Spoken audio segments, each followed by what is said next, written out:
৭ বছর দেশের অন্যতম বৃহৎ রাজনৈতিক দল বাংলাদেশ জাতীয়তাবাদী দল বিএনপির বর্ধিত সভা আজ বৃহস্পতিবার ২-৭ ফেব্রুয়ারি জাতীয় সংসদ ভবনের এলডি হল প্রাঙ্গণে আনুষ্ঠানিকভাবে সভা শুরু হয়। এতে লন্ডন থেকে যোগ দিয়েছেন দলের ভারপ্রাপ্ত চেয়ারম্যান তারেক রহমান। এছাড়া প্রধান অতিথি হিসেবে ভার্চুয়ালি ভাষণ দেওয়ার কথা রয়েছে দলের চেয়ারপারসন খালেদা জিয়ার।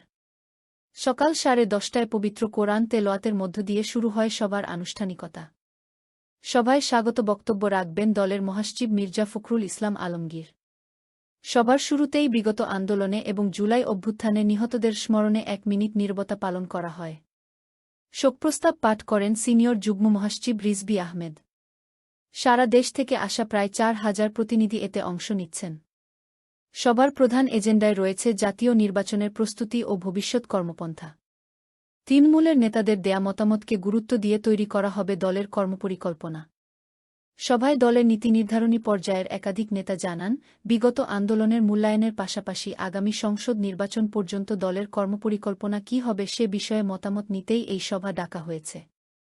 তৃণমূলের নেতাদের বক্তব্যের মধ্য দিয়ে সংশ্লিষ্ট সংসদীয় এলাকার সম্ভাব্য প্রার্থীদের অবস্থান, জনপ্রিয়তা এবং নেতাকর্মীদের সঙ্গে তার যোগাযোগ কেমন, সেই চিত্র উঠে আসবে বলে ধারণা করা হচ্ছে। নেতারা আরও জানান, আগামী নির্বাচনে জয়ী হওয়ার যথেষ্ট সম্ভাবনা আছে এমন প্রার্থীদের মনোনয়ন দেয়া হবে। তৃণমূলের বক্তব্যে অনেক প্রার্থীর বিষয়ে একটি মূল্যায়ন চিত্র পাওয়া যাবে।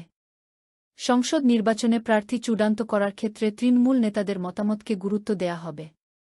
উল্লেখ্য, উদ্বোধনী ও সমাপনী পর্বে নেতাদের উদ্দেশ্যে বক্তব্য দেবেন তারেক রহমান।